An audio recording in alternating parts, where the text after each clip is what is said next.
সবাইকে জানাচ্ছি নমস্কার। আজ আপনাদের সাথে এমন একটা টিফিন রেসিপি শেয়ার করছি যেটা বাড়ির বাচ্চা থেকে বড় সকলের ভালো লাগবে। এর জন্য এখানে আছে নারকোল, টক দই, আর একটা বাটিতে আছে কুচনো পেঁয়াজ, কাঁচা লঙ্কা কুচি, আদা কুচি আর রসুন কুচি। এর সঙ্গে ইচ্ছে হলে গাজর কুচি, ক্যাপসিকাম কুচিও দেওয়া যেতে পারে। এবার এগুলো একটু ভেজে নেব। কড়াইতে সাদা তেল গরম করে এগুলো দিয়ে দিলাম। স্বাদ মতো নুন দিতে হবে আর দিয়ে দিচ্ছি পরিমাণ মতো নারকেল কোড়া। এবার ভালো করে এটাকে ভাজতে হবে। গ্যাসের ফ্লেমটাকে লো রেখেছি যাতে পুড়ে না যায়। দিয়ে দিলাম ভাজা মশলা আর দিয়ে দিচ্ছি পরিমাণ মতো টক দই আর সঙ্গে অল্প একটু চিনি, যেহেতু এতে টক দই দিয়েছি। এবার এটাকে খুব ভালো করে নাড়াচাড়া করতে হবে, তবে খেয়াল রাখতে হবে পেঁয়াজ বেশি কড়া ভাজা হবে না, অর্থাৎ ব্রাউন হয়ে যাবে না। এরকম স্টেজে গ্যাসের ফ্লেম বন্ধ করে এটাকে একটু ঠান্ডা হতে দেব।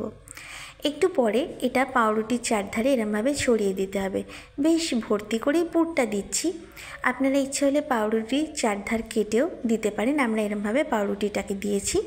এবার এটাকে চাটুতে সাদা তেলে ভেজে নেব। ইচ্ছে হলে এটা মাখন দিয়েও ভাজা যেতে পারে।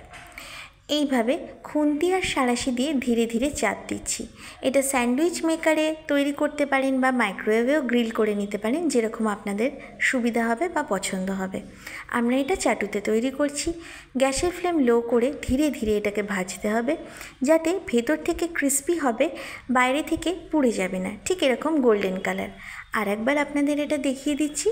পাউরুটিতে এরমভাবে স্টাফিংটা চারধার দিয়ে ভরে দিয়ে এইভাবে ধীরে ধীরে খুন্তি আর সাঁড়াশি দিয়ে চাপ দিলেই বেশ সুন্দর করে স্যান্ডউইচ তৈরি হয়ে যাবে। কোকোনাট কার্ড স্যান্ডউইচ বা নারকেল দই দিয়ে স্যান্ডউইচ, যার সঙ্গে খুব অল্প উপকরণ দিয়ে হেলদি অ্যান্ড টেস্টি একটা রেসিপি তৈরি হয়। বাচ্চা থেকে বড় সকলের ভীষণ পছন্দ হবে। আর এটা কতটা ক্রিস্পি হয়েছে আপনারাও যখন বানাবেন বুঝতে পারবেন। ভীষণ টেস্টি একটা রেসিপি। ভালো লাগলে প্লিজ চ্যানেলটাকে সাবস্ক্রাইব করে নেবেন, ভিডিওটাতে একটা লাইক দিয়ে দেবেন। আর ভিডিওটা দেখার জন্য আপনাদের সবাইকে অসংখ্য ধন্যবাদ।